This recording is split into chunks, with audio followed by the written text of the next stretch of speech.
Good evening प्यारे बच्चों।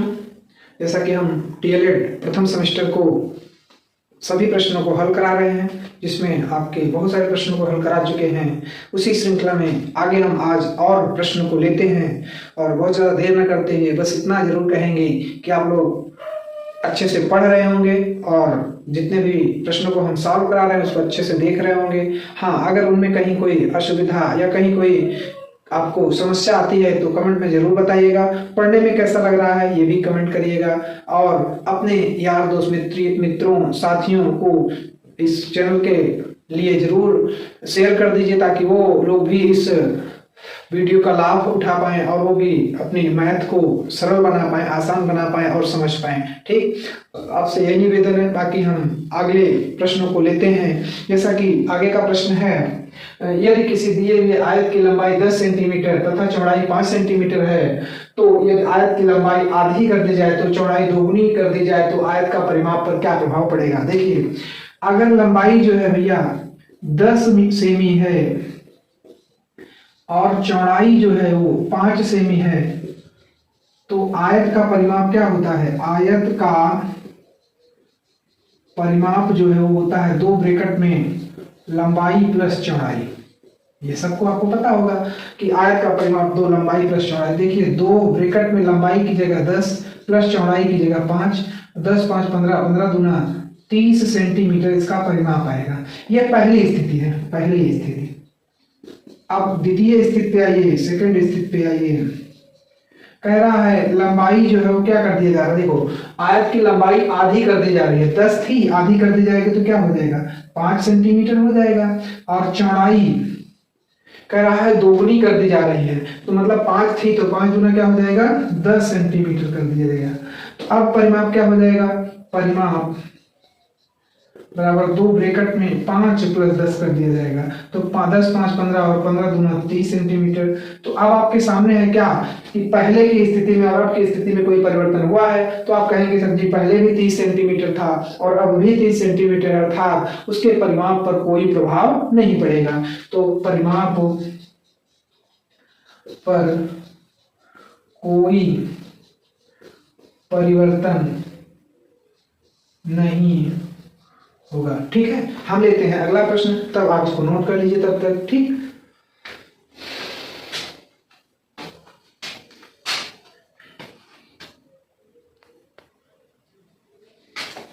देखिए अगला प्रश्न है, कह रहा है कि 100 का 3/4 प्लस 920 का 30% सरल करें। बहुत ही आसान सा प्रश्न है, आसानी से आप इसको समझें। कह रहा है 100 का 100 और का मतलब होता है गुणा 3/4 और प्लस 920 का मतलब गुणा और 30% मतलब 30/100।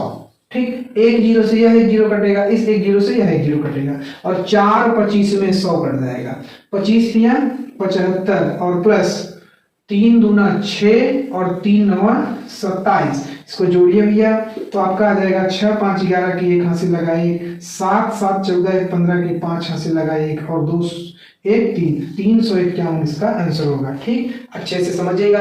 अगर ना समझ में आया होगा तो कमेंट में जरूर बताइएगा, हम इसको पुनः सॉल्व करा देंगे। ठीक, बहुत कठिन तो नहीं है, बस कह रहा है 100 का 3/4 प्लस 920 का 30%। देखिए 100 का मतलब होता है गुणा, तो 100 गुणा 3/4 प्लस 920 का मतलब गुणा 30%, परसेंट मतलब 30/100। हल करिए, 2 जीरो है तो जीरो यहाँ जीरो कट जाएगा, यहाँ 25 चौका 100, 25 यहाँ 75 हो जाएगा और 92 3 276 और इसको जोड़ लेंगे तो 351 इसका आंसर हो जाएगा। हम लेते हैं अगला प्रश्न और इसको आप अच्छे से नोट कर लीजिए।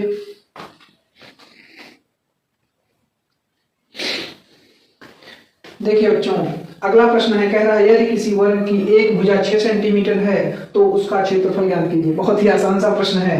कह रहा है एक भुजा, भुजा मतलब a इक्वल टू दिया है 6 सेंटीमीटर, तो वर्ग का क्षेत्रफल फार्मूला होता है भुजा का स्क्वायर, अर्थात 6 का स्क्वायर मतलब 36 सेंटीमीटर स्क्वायर। लगे हाथ आप साथ साथ ये भी सीख जाओ कि अगर परिमाप पूछ लेता तो परिमाप बराबर होता है भुजा और गुणा 4 मतलब 6 गुणा 4 बराबर 24 सेंटीमीटर।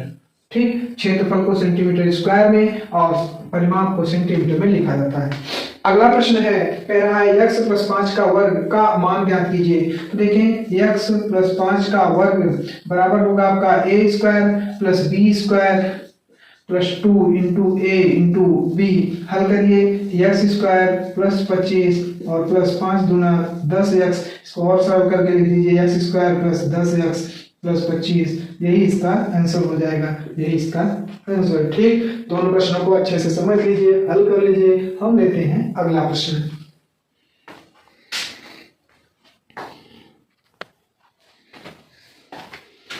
देखिए प्यारे बच्चों, अगला प्रश्न है, कह रहा है संख्या 13, 39 और 273 का मासा ज्ञात कीजिए। देखिए 13, 39 और 273, इसको काटिए, 13 से ही कटेगा, 13 का नम 13, 13 तिया 39 और फिर इसको और काटेंगे तो 13 दूना 26 और 13 का नम 13।